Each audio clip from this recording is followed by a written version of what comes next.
Hello, everyone. Welcome to the first Strange Thursday slate of action. This is the FanDuel Punchout. I'm Big Italy 42, joined here by Christopher Ruckus at Space Jam 23 DFS, and we're talking about this slate here on FanDuel. We got 6 early games with some great pitching options. We've got 3 late games with a lot less good options. So you can play your all-day slates. I'm going to split them up, play early, play late separately, but the late slate's going to be GPP only for me, really. Not a whole lot of guys I like. How about you? Yeah, no, late slate, not liking anything there. Early slate's decent for a Thursday, 12 o'clock games. A little bit weather concerns maybe, but we'll get to all that. All right, we're going to kick things off here. Pittsburgh and Cincinnati, real close to a pick 'em here. Pittsburgh a small favorite with Burnett versus DeScalfini here, and a 7.5 run total tells you that some runs are expected, but don't go too crazy. So this isn't much of a game to stack or anything. Andrew McCutchen, a guy that's obviously in play here. He's got great numbers against lefties and righties, of course, throughout his career. And DeScalfini, a young pitcher who he's struggled at times. Had himself a nice spring, but very inexperienced. So my top option from this game is definitely going to be Andrew McCutchen. Yeah, no, I like McCutchen a lot. So you did say something. Won't be a game to stack. However, I think this game from the Pittsburgh side would make for a nice addition to stacks, being McCutchen and Josh Harrison. I would play those two all day in this game. I mean, there's going to be runs on Pittsburgh. Those are going to be your two guys that are supplying them. So I actually do like stacking with, McCutchen and Josh Harrison in this game. Yeah, and Pittsburgh, one of the best teams in the league last year against right-handed pitching. So that really puts them firmly on my radar there. If you're looking on the red side, we're talking, of course, FanDuel here. Joey Votto, $3,600. Call me a homer, call me whatever you like. Still one of the best hitters in the game. Can hit against lefties, can hit against righties. And against righties last year, 342 WOBA. His power number's down. Obviously missed a lot of the season with an injury. But I'm a huge fan of Joey Votto on a 6-game slate at 3,600. Yeah, I mean, Joey Votto is your epitome of a cash game play. He's just going to get on base. He's not going to strike out. On FanDuel, where you're getting negative points for outs, he's phenomenal play. Yeah, I mean, he's going to give you great at-bats every time. That's really what you want in your cash games, opportunity. And that's going to pretty much wrap things for that game. Next up, we've got the ace duel, the pitcher's duel of the day. Matt Harvey versus Steven Strasburg. Harvey making his triumphant return after surgery last year. And I'm really excited to see this game.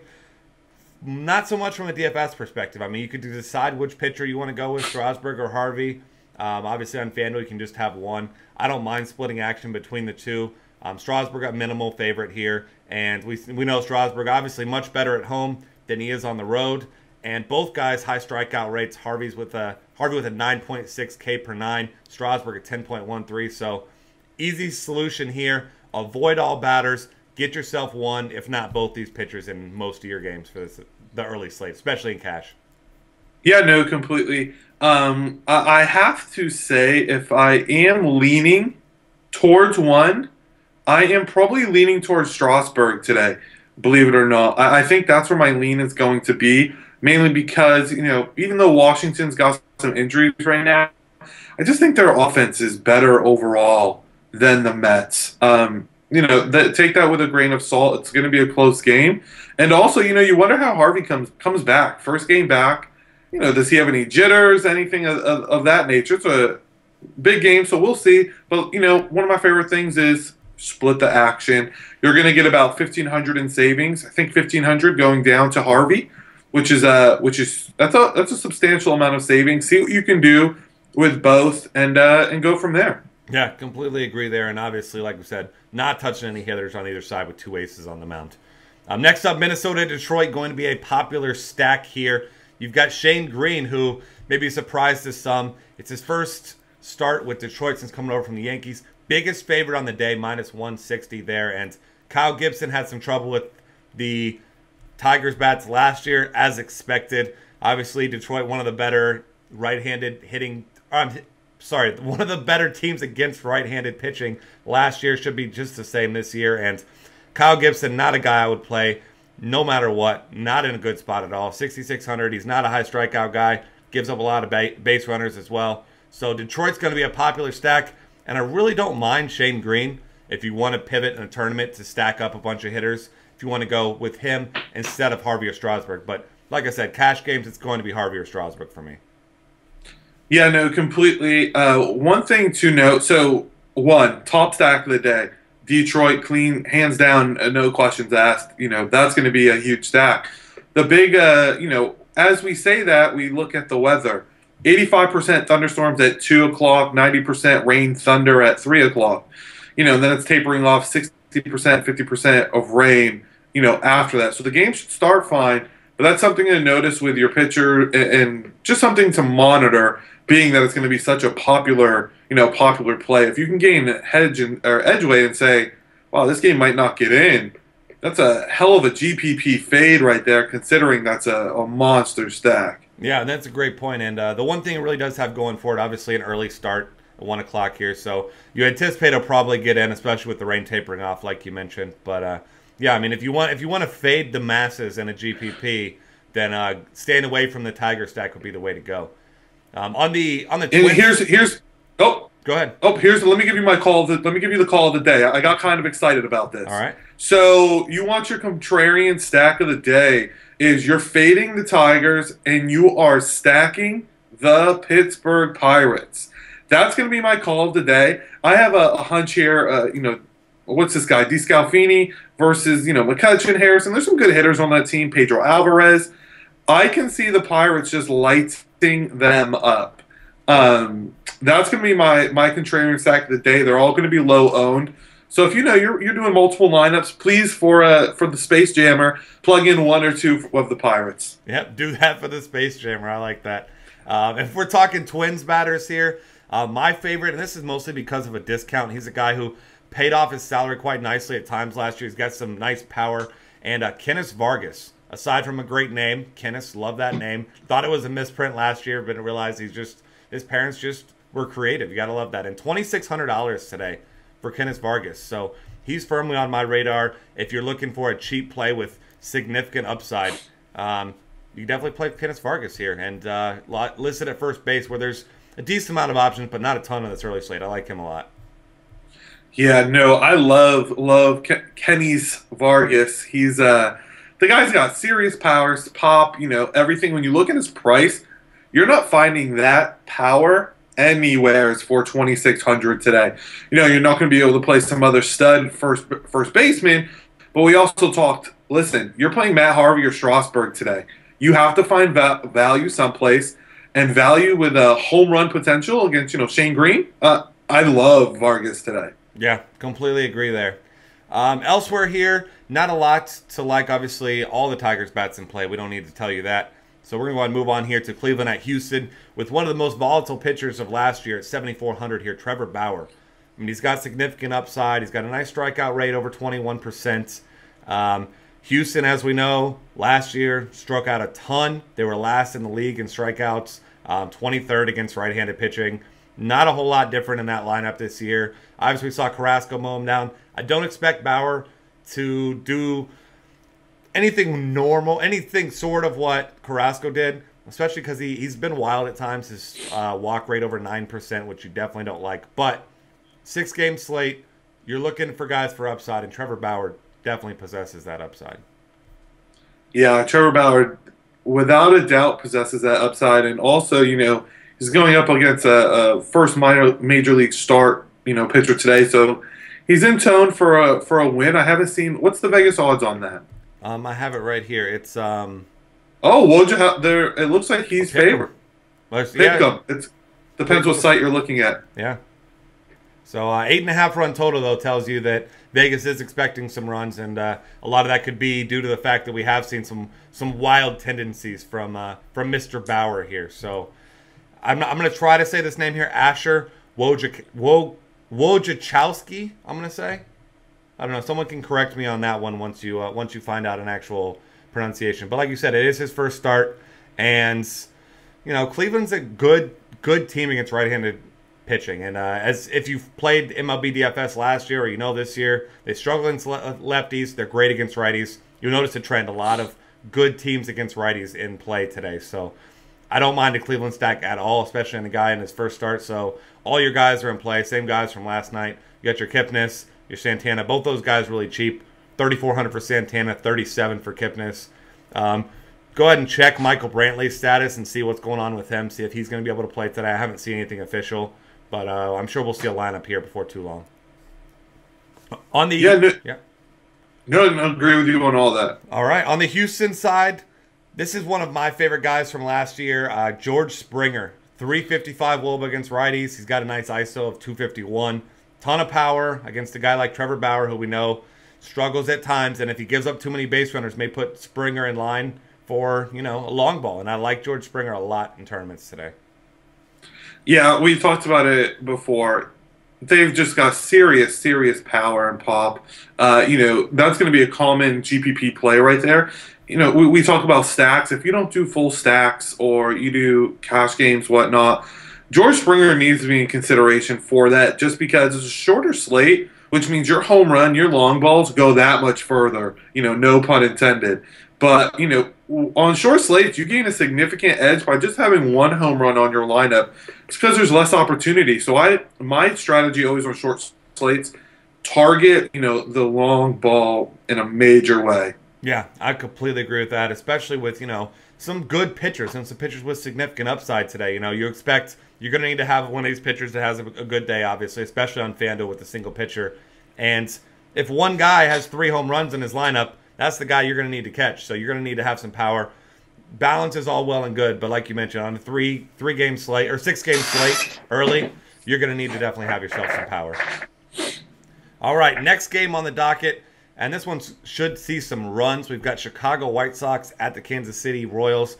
8.5 run total here. You've got Edison Volquez, a small favorite, and from his time in Cincinnati, I know all about the Edison Volquez implosions. He kind of tuned down last year, the first inning implosions, which was his forte in Cincinnati. He liked to blow up in the first inning and blame everyone else. So at $8,300 today, there is not a chance in hell I am touching Edison Volquez on this slate. How about you? No, I mean, next, get him off of my screen. Yeah, and on the other side, you've got John Danks against the Royals team that puts the ball in play. I mean, they're not great against left-handed pitching, but very, very good at putting the ball in play. They don't strike out much, so that's a losing proposition there. So that just tells you all the bats in play in this one. You go ahead and stack both sides of this one if you want. I wouldn't mind that at all. Of course, Jose Abreu, one of the top overall hitters on the slate, sitting at $4,600. You got to love him. You got Adam LaRoche was batting in the 6th hole last game. He's got a nice discount on FanDuel at just $3,200, so don't mind either of those guys. Lorenzo Cain on the other side, $3,200. Had himself a nice game last night. Really, 1 through 5 in both of these orders are going to be in play for me here. Yeah, no, agree with that. Probably my favorite play. We've got to find value someplace today with our stud pitcher, Melky Cabrera. I absolutely love Melky Cabrera. 3K is a steal. It's a complete steal for him. Love Melky today. 343 WOBA, ISO 171. He's power. He hits the ball in play. His spray chart is all over the place. Yeah. Love Melky Cabrera for value. Yeah, absolutely like that a lot. And then, like you said, he's great against lefties. So that's a solid pick right there. Next up, Texas at Oakland here. And Nick Martinez. If you played last year, you know all about Nick Martinez. Primed to implode at any time, but then every once in a while he throws up that ugly ugly solid performance where he goes 6 innings, gives up a lot of base runners, but kind of minimizes the damage. I'm not buying into that. I do think he gets worked a little bit by this Oakland team, and you can pretty much get any bat you want with this Oakland side for cheap. And on the other side, Kendall Graveman making his first start, and this is a guy that had a decent strikeout rate, 7.71 strikeouts per 9 innings, and Texas, as we know, if you played last year, if you're playing this year, just not a good offensive team. They're pretty much Adrian Beltre and Prince Fielder and then a bunch of scrubs. So really not too concerned there. So if you want to go crazy in your tournament, $5,000 for Kendall Graveman. Remains to be seen what kind of jitters you see in a first start. But, I mean, it's not a tough matchup at all if he can maneuver Beltre and Fielder. Yeah, no, completely. Don't mind it. I mean, we're talking GPPs. You can't make a wrong GPP decision, really. And the fact that he is so cheap, we talked any bat you want, you plug and play any single bat. I mean, honestly, I don't even know if I could spend that much salary today with even if I had 5K for him. Yeah, completely agree. And on the Oakland side, I mean, the obvious guy's still in play. You've got your Ben Zobrist, who's been kind of the chalk play at second base, batting the 3-hole. He's $3,200, so he's going to be my top option from that game. I'm going to give you a brief rundown here of the late games if you are playing that slate. Like I mentioned, I'm not a huge fan of it. I don't like really many pitchers. It's going to be a GPP only thing for me. So first we have San Francisco Giants at San Diego Padres. And for this one, it's kind of tough here. I don't think I want much part of this game. Tim Hudson, a solid pitcher at times. Doesn't ever really implode. He usually pitches deep into games. Ian Kennedy, more likely to implode, but we are talking about Petco Park, which is obviously a great pitcher's park. Kennedy always struggled with the long ball. So for me, this game is going to be in a void. I don't really love any hitters in this one because obviously moving to Petco, pitcher's park. Yes, Kennedy is susceptible to the long ball, so if you're going some GPP guys, Angel Pagan's price is kind of creeping up there, so I'm not a huge fan of him, but obviously guys like Buster Posey, he's sitting at 4,500. He's in play. If you want to go really cheap with a little bit of upside, you can go Brandon Crawford. But really, for me, this is just going to be a game that I'm gonna avoid. And I'm probably going to stack more guys in the other two games. All right. Next up, Toronto at the New York Yankees. CC Sabathia. And I haven't seen him yet this spring, but I know last spring he decided to hit the buffets pretty hard before the season, and his velocity has been down. He's been on the decline for quite some time. But that makes an interesting play here in Daniel Norris, who was a highly touted prospect. He's a guy who stepped into the rotation now that Marcus Stroman is out for the season with that unfortunate injury. And as you know, I mean, Daniel Norris, I mean, he had himself a solid spring. I mean, 8 strikeouts against Houston, 7 against Baltimore. So he's a high upside guy, lefty, at $6,100. Unfortunately, he is playing Yankee Stadium with that short porch. But, now you got some lefty-lefty matchups that you can exploit. So if I'm going someone here, it's going to be Daniel Norris. And then I'm probably going to be stacking some Toronto bats. I mean, you got your Edwin Encarnacion, your Jose Bautista, your Josh Donaldson, who hasn't got off to a good start yet. But I don't think this is a bad game to stack at all. No, not at all. I mean, on a short slate, you have matchups, but you have to look at more so the batters that are in play. Texas Oakland, they're not providing you that same pop that Toronto will. Toronto's probably my favorite stack with Boston creeping right behind. Yeah, completely agree. An 8-run total here, which is the highest on the short 3-game slate tonight. Last game on the docket here, Boston at Philly. Boston a -145 favorite with Justin Masterson, great first name there, on the bump against David Buchanan. And David Buchanan, once again, if you played last year, not a very good pitcher, not a guy that I will be playing in any leagues at all. And you had mentioned Justin Masterson as the guy that you like. And we know, great ground ball pitcher, solid strikeout pitcher, but tends to be wild, walks too many batters. But if he can minimize base runners, I mean, the guy is in a fine spot against a weak Phillies lineup. Yeah, no, completely. And we talk about it. The biggest spread, or biggest favorite of the day, right behind actually Graveman, it looks like, obviously a little bit lower total. Something to watch for. We only have 6 pitchers to choose from on late slate. I would probably be rolling Justin Masterson in my cash if I am, but also I'm not playing late slate only cash games today. So take that with a grain of salt. The slate is not great. It's more of a GPP stack. Try to bink something. Boston Toronto combo is probably going to be the winning stack with a bunch of big power bats, maybe someone in the Yankee game, something along those lines. It's going to be an odd game slate tonight, so make sure you diversify yourself. Yeah, and then we talked about the power on a 6-game slate, so it's even more essential on a 3-game slate. You're going to need to have home runs because it's quite possible that on a 3-game slate we only see 2 to 3 guys, maybe not even, that hit home runs. So you're going to need to find those guys. And one guy I'll mention here, assuming he's in the lineup, he wasn't last game, David Ortiz is $3,800 tonight. So gives yourself some nice double dong upside there at his ripe old age of 75. So don't mind him tonight in tournaments. With that, that's going to wrap things up for us. Check out all of our great content at dailyfantasycafe.com. I have a DraftKings podcast coming up here soon as well with today's slate. and we will see you guys again tomorrow.